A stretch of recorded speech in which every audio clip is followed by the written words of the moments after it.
Jim from Western Australia. Welcome to the programme, Jim. John, it is actually. Thank you. Sorry, John. Good evening, and thanks very much.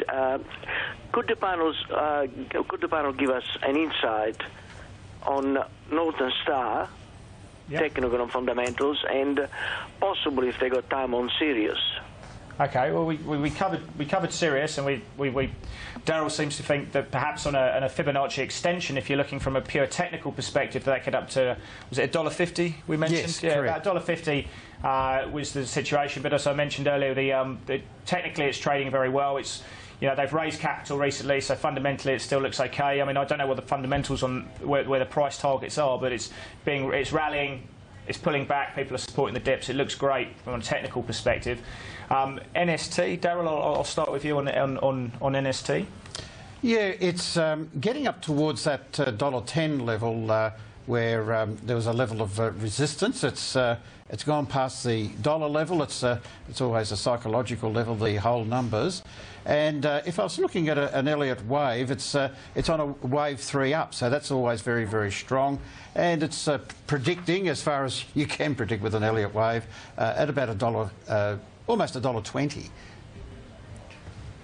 Yeah, cool. I've seen these guys. They've put out a note, actually, Michael, on the 2nd of August, which I certainly think is worth having a look at. I mean, if you're looking from the fundamental side of things, you're saying these guys have put out some forward guidance saying they've got the budget forecast surplus cash of 65 to 85 million for the year for next year, which is great.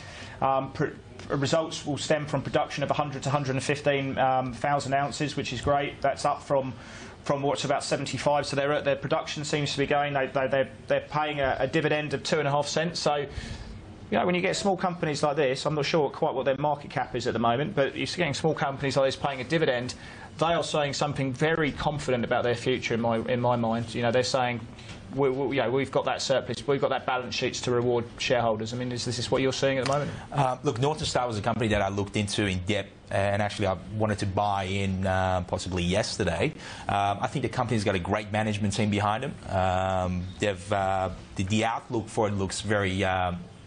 they got a great prospect moving forward with their plans in terms of what they're actually doing. Their fundamentals are very strong for a small company that they are, and how well they've actually done. It's definitely a company that I myself am looking to buy. I think they got great fundamentals. They got a good future outlook, and especially within the industry and sector that they're into. I think it's definitely one to look into. Great stuff. Okay, well, we're going to go to Jim now. Jim, are you there? Yes, good evening, gentlemen. The stock that I am interested in is SBR, Sabre Resources. Yeah. If I could please get a short-term technical view on this stock. You had a major breakout a couple of days ago. Yeah. It's had a retrace, and it's looking much better than it was a couple of weeks back. Just a technical view, please, in the short term.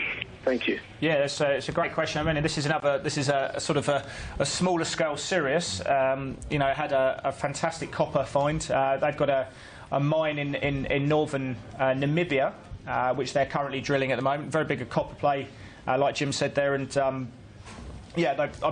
you can look at geographical location and say it's in Africa. There are obviously some geopolitical rifts. I think Namibia is pretty strong now. I don't think there's any major problems there that I know of. Now, what I read about this in the Age, and this is front page stuff in the Age. When you get a small stock like this making front page there, it's generally going to be quite well received. But they were quoting rival companies now, saying they're talking about the sort of geographic, the geologist side of things that's involved in this. And they're saying the actual quality of the grades that these guys are finding at the moment in terms of their copper is completely amazing. So, I think when you're looking at small companies like this, one of the things I'll be looking at first of all is who's management, how much cash they've got, but also the quality of their deposit at the moment, where they are, and they tick two boxes. I mean, if you're in Africa, this is probably a good place to be. The quality of their asset base is substantial. Apparently, it's very, very good. They're sitting on a huge amount of copper as well. So, I mean, I think fundamentally this is one that I want to have a much closer look at because, it ticks all the right boxes from what I'm seeing at the moment. But, I'll start with you actually, Michael. I mean, the volumes is still maintaining. You know, one of the things I look at very closely is the volume. Obviously, that big move up is a huge volume. Second, third, and fourth days, there's been big volume coming through there. What do we do here? Do we wait for that volume to dissipate a little bit more and we see a little bit more pullback before we go in, or do we just buy now? Look, most definitely, they've gone up 18% today, so they've had a very good day. They do have a lot of reserves, and they do have a great management team behind them. It's one that, you know, I looked into in depth myself. You know, there's still a fair bit of speculation within the company. I think 18%, it's reached quite a high of 32 cents. One that I will watch out for. I probably wouldn't get in at this stage, but definitely one on my watch list. You wouldn't get in? Not at this stage. I think a spike of 18% is quite high. Sometimes, you know, a lot of these companies could be basically overbought on the back of, you know, great hopes, which investors should definitely look out for. Yeah, cool. Daryl, are we waiting for a 50% retracement at the move from 10 to 30 odd cents, or are we getting in now? Well, it's a very good one. You know, the 50% retracement.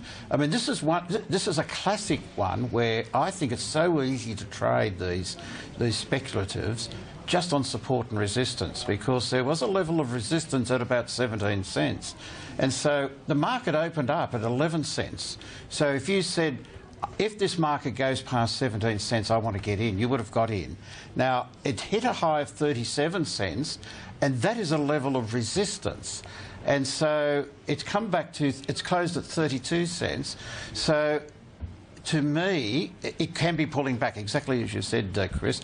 I wouldn't be buying now. I'd be waiting until it went through those highs of 37 cents. So it's another level, for me, of resistance. And then you're probably likely to see a capital raising sooner rather than later in that as well.